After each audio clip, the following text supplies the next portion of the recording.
नमस्कार, प्रणाम। मैं रवि सिंह।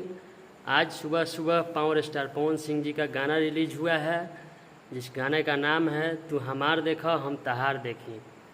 ये सॉन्ग सुबह सुबह रिलीज हुआ है और 4 घंटे में ये ट्रेंडिंग नंबर 1 पे चला गया है। यही होता है पावर स्टार के फैन का पावर।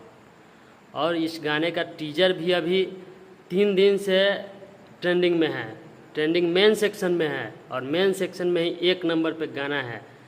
तो क्या कहते हैं, पावर स्टार का पावर। पावर यही जैसे शुरू होला यही जा खत्म। पावर दोसर कोई कहाँ से ले जाई रे, झमकावला से होई हैं। कहाँ गइल खेसारी फैंस, तहनी के निकल गइल हैं।